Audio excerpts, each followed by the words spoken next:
The other night, I'm standing in the living room staring at our Christmas tree, and something just feels wrong about it. I mean, not dramatically wrong, nobody's calling 911 over the situation, but wrong in the same way a picture frame just kind of hangs crooked enough to bother you and nobody else. Well, that's when my 8-year-old daughter Piper walks in, hair going 5 different directions, wearing pajamas that surrendered long ago in their battle to stay white, and she spots it instantly. And she plants her hands on her hips, looks up at the tree, and just says with the confidence of a tiny judge in a holiday courtroom, "It's not Christmas."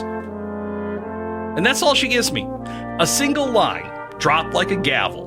And then she wanders out of the room completely satisfied with herself, as if she wrapped up a primetime courtroom drama. Now, before I go any further, I'd like to welcome you to 1 Minute Later. I'm Craig, and yeah, every week I take a moment of life and just let it breathe a little and see what it says back to us.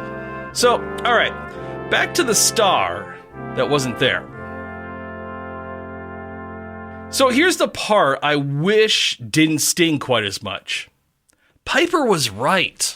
There is no star on top of that Christmas tree.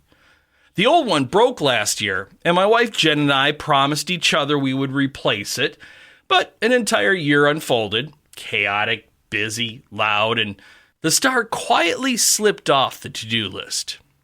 At one point, I did try to buy one, but I fell down the online review rabbit hole where grown adults are arguing passionately about cord length and brightness levels, like the fate of civilization hangs in the balance. So, the tree glows beautifully from every angle, but the top really does feel unfinished. And Piper caught that immediately. And what gets me is what she did not mention. She did not mention the presents, or maybe the lack thereof. She did not mention the decorations. Not even the seasonal chaos adults treat like it's some kind of part-time job description.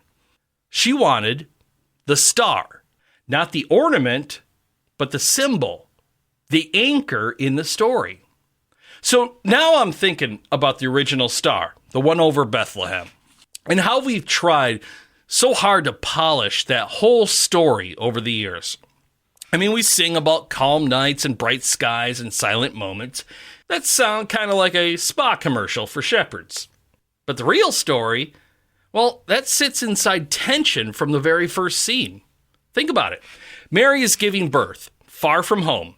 Joseph is trying to hold things together with whatever courage he can find. The government is pushing people around because someone powerful wants new numbers on a census sheet. Herod is unraveling, dangerously so. Families are displaced. Futures feel unstable. People are tired. They're stretched thin, and they're just trying to survive the week. That's the world the light entered. It wasn't a peaceful one. It was a world cracked at the edges and worn thin in the middle. And honestly, that part feels familiar because the world right now carries that same heaviness. I mean, you can feel the tension everywhere between neighbors, coworkers, even families. People are cutting each other off over political differences that used to make for just an awkward Thanksgiving. But now, friendships end over them. Every headline feels like it's written to start a fight before you even finish the first sentence. Social media has turned into a contest to see who could be the most outraged, the most certain, and the most unforgiving. Even the church, the place that's supposed to breathe grace and truth, well, it can get tangled up in arguments that harden into battle lines. And these aren't just disagreements anymore. They've become excuses to treat people like enemies. This isn't a gentle world. Some days, the dark feels like it has momentum. Which brings me back to the star. Because the star didn't show up in a peaceful sky. It tore into a night nobody had under control, like a flare shot straight into the middle of a battlefield. It wasn't a decoration. It wasn't ambiance. It was a declaration. This darkness does not get the final word. And God didn't wait for harmony. He didn't wait for agreement. He He didn't wait for humans to behave. He stepped directly into a world that wasn't working, a world overwhelmed, divided, angry, tired, a world that looks uncomfortably familiar. So, yeah, we forgot the star this year. Life swallowed up the small things. The tree stands tall, but somehow incomplete. And Piper spotted a gap without hesitation. And maybe without realizing it, she was naming the feeling a lot of us carry quietly. Where is that light we're supposed to follow?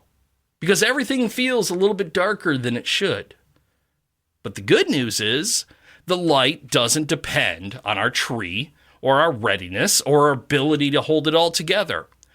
Whether we remembered the star or not, the sky is still lit. And honestly, after everything Piper reminded me of, I think she earns the right to choose the new star for the tree. Hey, thanks for spending a few minutes with me today on 1 Minute Later. If this episode met you somewhere real, I'm glad. Got any questions, any comments? You can always email me, Craig@kjil.com. And I'll see you next time on 1 Minute Later.